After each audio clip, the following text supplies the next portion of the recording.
afternoon. Welcome to the SolarButterfly studio under a tree. Our SolarButterfly is standing over there in the Castle Plaza or the Castle Place here in front of this beautiful castle in Wolfenbüttel. Wolfenbüttel is also the home to the famous German poet called Lessing.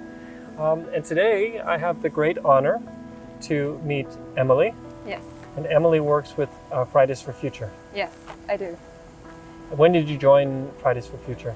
I started organizing demonstrations in August 2019. 2019, so Yes. 3 years ago. Yeah. How old were you at the time? I was 19. Yeah. Okay. And you were going to school still? No, I just finished school. I just heard about like the European votes, because there was like a huge like the Green Party had also a lot of votes, and I was like, oh my God, something's happening. What's going on? And then I fell to the rabbit hole and ended here. The rabbit hole. So Yes. You're in the rabbit hole. Yes, I'm in the rabbit hole. The rabbit hole of Fridays for Future. What is Fridays for Future about? For you, what does it mean for you? It's about climate justice. It means to see how it's an injustice to destroy the things we need to survive for the next generations, but also for like on an international level, like countries who haven't contributed a lot to the climate crisis have to suffer already a lot to drought and rising sea levels, and they didn't do anything for it. And it's like also an international injustice happening. So there's for the next generations and for the people who are living now too. Interesting. Two types of justice. One is, of course, for your generation, Yes. where you are unfairly burdened. Yes. And the other is, of course, the burdens carried by the countries who haven't contributed as much to climate change. Yes. And so you've been demonstrating, I think you told me earlier that every week was at the beginning, now every 1 or 2 months, or Yes. just before important elections. Yes. What sort of things have you, Fridays for Future here in Braunschweig, been able to achieve? Well, we've been able to we didn't force, but the politicians agreed upon wanting to be climate neutral until 2030. Mm-hmm. And before they only wanted to go climate neutral until 2050. So we kind of... you accelerated the climate yes. neutrality by 20 years. That's almost a generation. Yes. That's impressive.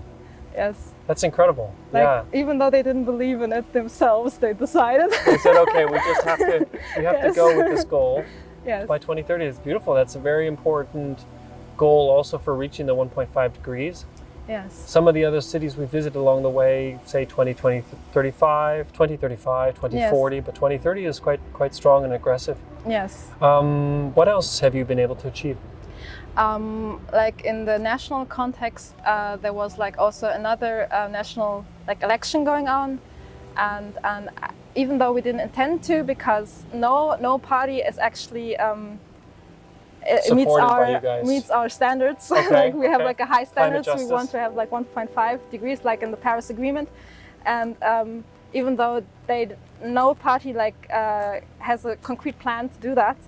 The Green Party had like more votes after our demonstrations, and like sometime they were like even thought of being like have like 20%, but now they only had like 14%, but they still got into the government. 14%, okay. Like the national government. Yeah, well they got into the national, like in the Governing coalition. Yeah, governing coalition. That's Thank you. Absolutely. So basically the Fridays for Future movement created a consciousness around the issue. Yes. Definitely raised everybody's consciousness about Yes. it, because all of these children have parents, right? Yes. And or young people. Raised the consciousness and was able to also bring a consciousness into the politics Yes. of the adults who are voting. So that's Yes. incredible. That's wonderful. Yeah. Is it at times tiring for you? Yes, because you have to always work against like people who have more power, like for example fossil fuel industry. Like you have to actually stop politicians from taking care of their wants and their interests, but like to taking care of your and you don't have anything, you only have the masses. Mm-hmm. So you need to really work a lot to get every single person to cooperate. And fossil fuel industries have like influence and money and stuff. Sure, they can hire people full time to do this work. We have to find people in their and spare we have time. to do it now for it. Yes, Yeah, exactly. So it's tiring, but it's necessary. Emilie, it was beautiful to hear you explaining what you do also in front of all the kids we had today. Yes. I'm personally very inspired by the work and the fighting you're doing. I've learned a little bit more about the concept of climate justice and what it means to you. I really appreciate your time, and I hope that a lot of people have a chance to watch this video and be inspired by you as well. Yes. You come with us now on this journey with SolarButterfly, so you're part of us now. And you let us know how we can support you, and we hopefully connect you to some other people in the world working on the same challenges and also solutions. Yes. Yeah?